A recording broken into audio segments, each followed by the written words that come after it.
a corazón abierto porque el gobierno de los Estados Unidos prohíbe a las compañías norteamericanas NewMed, AGA y Boston Scientific vender a Cuba los dispositivos Amplatzer y Embolization Coil para el cateterismo pediátrico que sustituye la cirugía.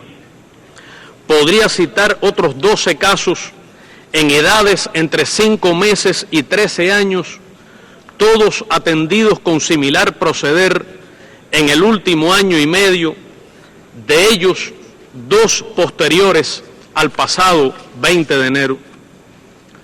Los niños cubanos que padecen de leucemia linfoblástica y rechazan los medicamentos habituales no pueden ser tratados con el producto norteamericano Elspar, creado precisamente para casos de intolerancia.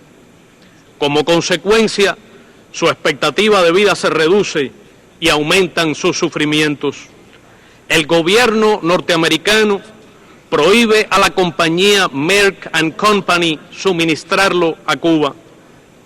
No se ha podido adquirir un equipo analizador de genes imprescindible para el estudio del origen del cáncer de mama, de colon y de próstata que produce Applied Biosystem, compañía norteamericana.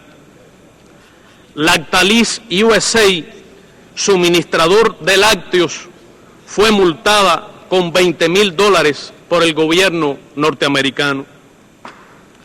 Desde la elección del presidente Obama, no ha habido cambio alguno en la aplicación del bloqueo económico, comercial y financiero contra Cuba. Permanece intacto. Continúa siendo una política absurda que provoca carencias y sufrimientos. Es una violación masiva, flagrante y sistemática de los derechos humanos. En la Convención de Ginebra de 1948 aparece tipificado como un acto de genocidio. Es éticamente inaceptable. El bloqueo es un acto soberbio e inculto. Recientemente, el gobierno norteamericano impidió que la Orquesta Filarmónica de Nueva York se presentara en Cuba. Los artistas cubanos no pueden recibir remuneración por sus presentaciones ante el público norteamericano. ¿Cómo la creación artística puede ser considerada un crimen? Microsoft bloqueó el acceso de Windows Live a Cuba porque, según se lee al abrir esa herramienta, así es para los usuarios de los países sometidos a embargo de los Estados Unidos. Igual ocurre con las páginas web Cisco System, SolidWorks y Symantec. El bloqueo restringe el ancho de banda y la conectividad de Cuba. Se prohíbe nuestra conexión a cables marítimos de fibra óptica que pasan junto a nuestras costas. ¿Por qué el gobierno de los Estados Unidos impide el libre flujo de la información y el acceso a las nuevas tecnologías? Pero estas prohibiciones, inhumanas e impropias de esta época, se aplican no solo a Cuba, sino también a los países que ustedes representan. Philips Medical incumplió el suministro de piezas de repuesto contratado para equipos médicos comprados por valor de $72 millones instalados en Cuba y en Venezuela. Fue además multada con $200,000. Es una compañía de Países Bajos a la que el gobierno estadounidense aplica extraterritorialmente el bloqueo. Hitachi declara que no puede vender a Cuba un microscopio de transmisión electrónica indispensable en estudios de anatomía patológica. Y Toshiba refiere lo mismo acerca de una cámara gamma, equipos de resonancia magnética y de ultrasonido de alta precisión. Estas son compañías japonesas a las que Estados Unidos aplica también el bloqueo. Ascension Flavors, del sector alimentario, el gobierno norteamericano le prohibió exportar a Cuba, aunque es una subsidiaria registrada y radicada en Canadá. Siemens, compañía alemana, rehusó vendernos un transformador de 125 megavatios, según dijo, debido a su obligación de seguir algunas reglas de los Estados Unidos.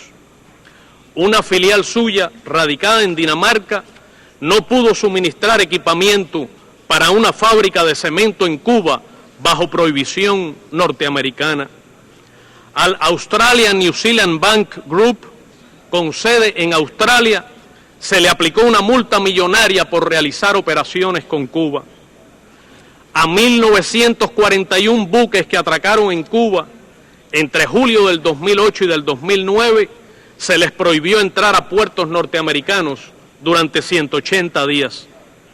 En el informe del secretario general de las Naciones Unidas, que incluye el presentado por Cuba, hay otros muchos ejemplos.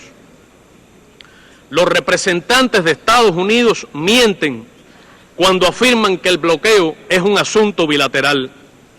La aplicación extraterritorial de las leyes del bloqueo, como la Helms-Burton y la Torricelli, contra los estados aquí representados, es una grave violación del derecho internacional, de la Carta de las Naciones Unidas, de la libertad de comercio y navegación. En el último periodo se han aplicado medidas del bloqueo al menos contra 56 países. Corresponde, pues, a la Asamblea General ocuparse de este asunto. El 76% de los norteamericanos, según recientes encuestas de instituciones de este país, se opone al bloqueo. Ignorar la voluntad de cambio y mantenerlo es antidemocrático. En época de desempleo y crisis económica, los empresarios estadounidenses tienen vedado el mercado cubano. Se les prohíbe invertir en Cuba. Las compañías del mundo no tienen competencia norteamericana en Cuba porque el gobierno de Estados Unidos lo prohíbe. ¿Qué tendría de malo que los norteamericanos puedan acceder a los productos cubanos? ¿A quién dañaría que se abran nuevos puestos de trabajo en los puertos norteamericanos como resultado del desarrollo de relaciones comerciales normales entre ambos países? ¿Por qué los norteamericanos no pueden acceder a medicamentos cubanos de última generación para el cáncer o la diabetes y a tecnologías para producirlos solo disponibles en Cuba? ¿Por qué la empresa Bacardí, que pagó el lobby que impuso la ley Helms-Burton, evade la competencia y obliga a los norteamericanos a comprar más cara una mala imitación de ron cubano? ¿Por qué un habano debe ser inalcanzable y exótico en este país? El presidente de los Estados Unidos pareció atrapado en el pasado cuando el 11 de septiembre prorrogó otro año la aplicación del bloqueo, basándose en el interés nacional de los Estados Unidos y con fundamento en la Ley de Comercio con el Enemigo de 1917, aplicable solo a situaciones de guerra y vigente únicamente para Cuba. Ninguna persona seria puede sostener que Cuba es una amenaza a la seguridad nacional de la única superpotencia. Toda nuestra fuerza es la del derecho, la verdad y la razón. Cese la inclusión de Cuba en la lista espuria de supuestos estados patrocinadores del terrorismo, que es el soporte de algunas medidas de bloqueo, y fírmese ya la libertad de nuestros 5 héroes antiterroristas injustamente encarcelados en este país.